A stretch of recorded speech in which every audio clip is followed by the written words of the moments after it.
How to be a good prayer, atau dalam bahasa Farsinya tuh Ceguna Iknamozi Hubbuhunim. Jadi bahasa Indonesianya tuh bagaimana sih sholat yang baik itu? Nah, jadi yang pertama itu peran sholat dalam kehidupan. Seperti kita ketahui bahwa hubungan ibadah dengan kebahagiaan jiwa dan akal, itu ibadah berarti melakukan semua yang diperintahkan oleh Tuhan. Jenis ibadah yang paling baik adalah ibadah dengan penuh rasa syukur. Namun seperti kita ketahui bahwa rasa syukur ini pun juga terkadang naik dan turun. Bagaimana dengan orang yang tidak memiliki rasa syukur tersebut? Jadi yang pertama-tama itu ketika kita diuji dengan penuh cobaan yang membuat kita lupa akan Tuhan, itu nanti efeknya ruh kita itu akan mengalami mati rasa. Nah, untuk mengisi ruh ini diperlukan adanya sholat. Nah, kemudian yang kedua itu sholat adalah sumber dari segala ibadah. Jadi di sini tuh Rasulullah SAW bersabda, siapapun tanpa halangan yang jelas meninggalkan sholat akan menjauh dari perlindungan Tuhan dan Rasul-Nya. Telah banyak riwayat mengatakan bahwa sholat adalah hal yang terpenting, namun kenapa masih banyak orang yang mengabaikannya? Bahkan dikatakan pun bahwa sholat adalah tiang agama.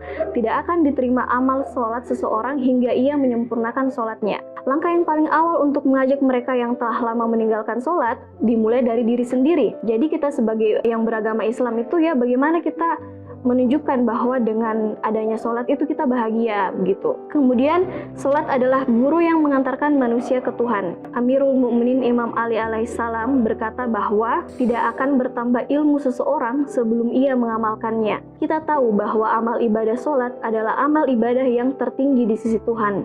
Bahkan Tuhan pun bersabda, lakukanlah hal yang kamu ketahui, itu sudah cukup.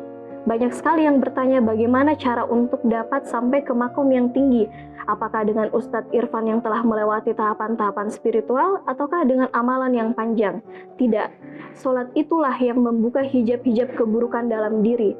Sholat yang khusyuk artinya penuh konsentrasi dan tawadu ataupun rendah hati akan menghilangkan perlahan-lahan sifat buruk kita. Kemudian di sini saya akan jelaskan beberapa dampak positif dari sholat yang baik. Contohnya itu yang pertama, mengurangi beban kehidupan. Keutamaan sholat saat masalah yang tidak dapat diselesaikan, memperbaiki jiwa manusia. Masalah duniawi akan merusak jiwa. Memperbaiki masalah dunia, dengan semua masalah dunia kita akan merasakan kenikmatan jika tidak akan menjadi manusia dengan akhlak yang buruk. Kemudian kunci menuju ke makam yang maknawi. Jadi ada salah satu ulama yang telah sampai ke makom irfan tertinggi itu Ayatullah Behjat. Dia mengatakan bahwa sholat adalah salah satu jalan menuju makam yang maknawi.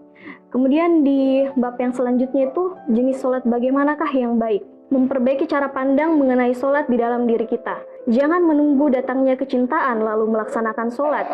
Seperti kita ketahui bahwa hati manusia itu terkadang dapat terbolak-balik. Terkadang kita condong terhadap kecintaan terhadap Tuhan, terkadang juga kita malas akan melakukan hal tersebut. Jadi di awal dari sholat itu bukanlah permainan cinta gitu. Jadi jalan menuju kecintaan dimulai dengan kesusahan. Terkadang kita menginginkan sholat seperti Rasul yang akhirnya mengecewakan diri kita sendiri. Kita harus melihat di mana kita berdiri dan mengambil langkah di depan kita. Jadi keutamaan dari sholat bukanlah kepuasan jiwa, tetapi melaksanakan sholat sesuai kaidah. Mungkin saja Allah Subhanahu wa Ta'ala menyukai sholat kita dan dengan kecintaannya terhadap hambanya, Ia akan merangkul dan memeluk hingga menggerakkan hati kita sehingga kita dapat menikmati sholat yang kita laksanakan. Kemudian, jadi intinya itu sholat itu adalah menaati segala perintah Tuhan. Kemudian itu sadar akan kebutuhan untuk melihat kebesaran Tuhan. Kenapa di awal sholat kita mengatakan Allahu Akbar, bukan Allahu Rahman dan Allahu Rahim. Jadi, jangan menganggap bahwa Tuhan itu seperti teman kita. Misalnya kita mood, terus kita ingin mendatanginya, dan dia sederajat dengan kita. Kapanpun kita senang, kita akan datang. Itu tidak.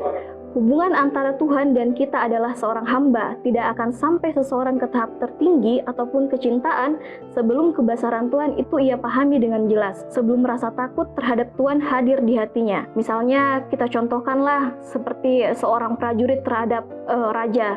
ketika dia tidak menakuti atau tidak memberikan rasa hormat kepada rajanya, dia tidak akan menaati perintahnya, seperti itu.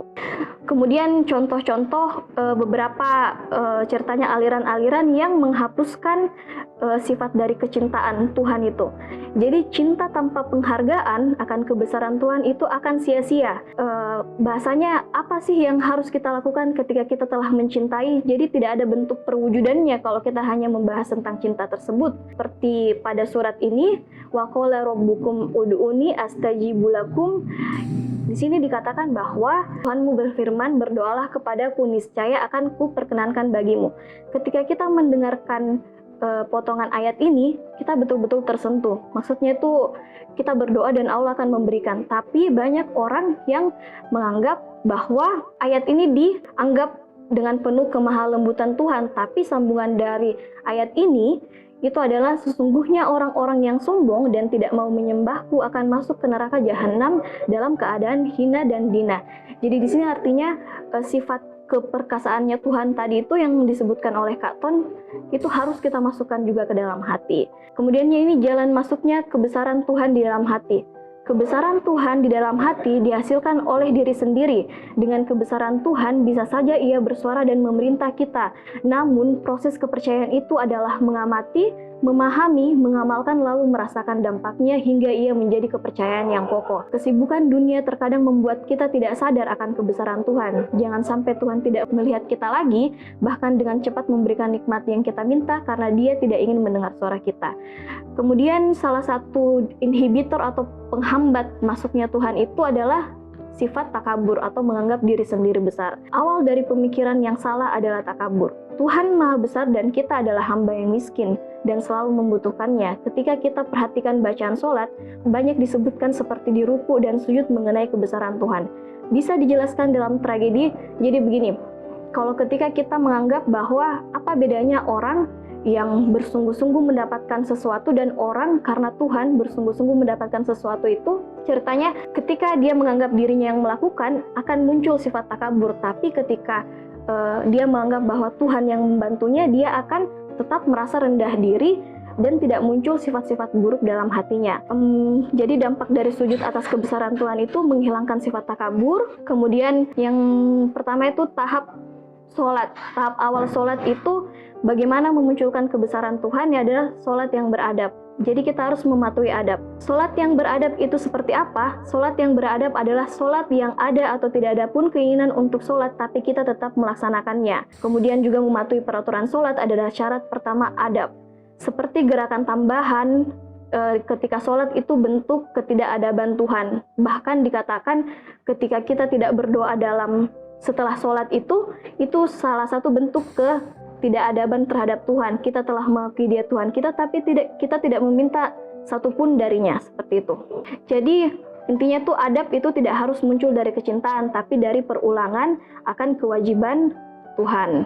Jadi sebenarnya begini, apa sih yang efek samping ketidakadaban kita terhadap Tuhan itu dapat mematikan hati kita seperti yang terjadi di Palestina dan Israel itu, karena Yahudi telah membuat sebuah budaya di mana budaya adab terhadap sesama orang tua itu dihilangkan, akhirnya mati rasanya kita terhadap sesama manusia. Itu salah satu bentuk efek yang buruk dari ketidakadaban itu. Jadi setelah kita beradab terhadap perintah sholat, lalu kebesaran Tuhan masuk ke dalam hati kita, itu nanti kita akan merasakan kebesaran Tuhan itu di tahap kedua. Jadi tahapan kedua itu sholat dengan penuh kesadaran. Setelah adab sholat secara zahir, kita akan berpindah ke batin dari sholat itu yang akan mengantarkan kita ke sholat yang penuh dengan kecintaan.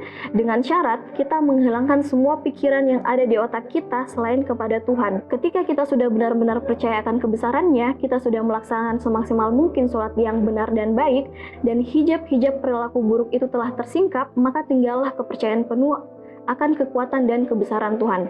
Keyakinan terhadap segala kehendak Tuhan yang akan menyelesaikan perlahan-lahan masalah kita. Jadi jangan mengatakan bahwa saya banyak pikiran saya tidak dapat fokus, namun begitu memulai niat untuk sholat, lepaskanlah segala masalah duniawi. Tuhan akan memperbaiki dan membukakan jalan untuk setiap masalah yang kita punya. Namun ketika kita telah mencoba segala upaya untuk memasukkan kebesaran Tuhan dalam hati kita, namun kita tidak dapat merasakan pun itu, kita dapat beristighfar gitu. dengan permohonan semoga ceritanya benih-benih cinta dalam hati kita itu dapat dibersihkan oleh dosa-dosa yang telah kita lakukan. Jadi tahap akhir, tahap kecintaan, setelah kita menaati segala adab zahir dan batin sholat, hati kita benar-benar akan dipenuhi dengan pengetahuan mengenainya. Bahkan kita dapat menilai sesuatu dengan benar, karena dengan hati yang suci lah hak dan batil akan terlihat dengan jelas. Jadi kita tutup dengan, jika kita sulit untuk mencapai tahapan-tahapan tersebut, perbanyak istighfar serta melakukan sholat-sholat tambahan. Wabillahi taufiq wal hidayah. Wassalamualaikum warahmatullahi wabarakatuh.